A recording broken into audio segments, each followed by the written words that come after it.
My name is Charlie McGrath. I'm the founder of the WideAwakeNews.com and a host on the Rinse Radio Network. And like you, if you yearn to know the truth, an enemy of the state, and God help you if you take that information and you spread that information, if you try to wake your friends, your family, your nation up. Bradley Manning, 3 years in a dark hole, facing espionage charges for the information that he has had put out and released through WikiLeaks. Stephen Jin Wo, another person facing espionage charges because he dared to let out the government secret that North Korea was going to proceed with its nuclear test regardless of UN or U.S. sanctions. Didn't hurt the U.S., but it was an embarrassment to the administration, to the government in general, facing espionage charges. Andrew Drake, exposed to the NSA Trailblazer program, multi-billion-dollar boondoggle to put viruses on cell phones and on computers. He's going to face espionage charges. Edward Snowden, we just know the tip of the iceberg of this information that was released by Edward Snowden, spying on China, spying on Russia, spying on Europe, spying on the American people. And again, we're just starting to find out the whole truth. Of course, he's facing espionage charges.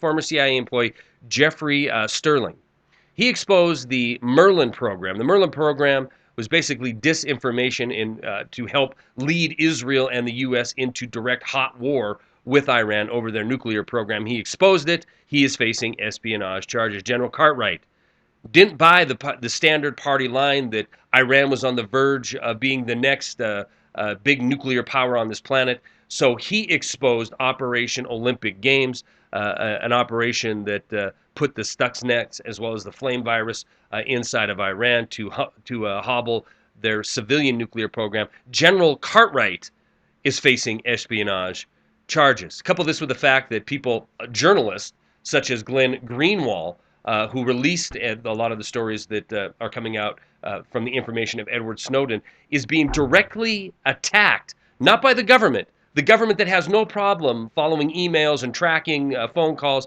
wiretapping AP reporters, Fox News reporters, and as we know now, because of Edward Snowden, collecting data on people across this country, their metadata on everybody across this country, let alone this fact. But when he has David Gregory of Meet the Press, an establishment media personality, if there ever has been one, suggests to, on his program, Glenn Greenwald be arrested. Question mused, why isn't he being arrested by this government for putting out the information that was put out by Edward Snowden? You better understand something. When the watchdog of the government, which is the press, turns on itself and is nothing more than a mouthpiece for this agenda, we are in a Stasi-style police state. There is no other way to describe it. You are an enemy of the state if you do not buy the party line and you don't walk lockstep with their propaganda. If you dare to step out, if you dare to question things like 16 people being killed on this very day in Pakistan by a drone strike that was done in your name, if you question these things and you don't just wrap yourself in pop culture and buy everything that comes across on that TV or that computer, then you truly are an enemy of this state. Stories are attached. That's all I got.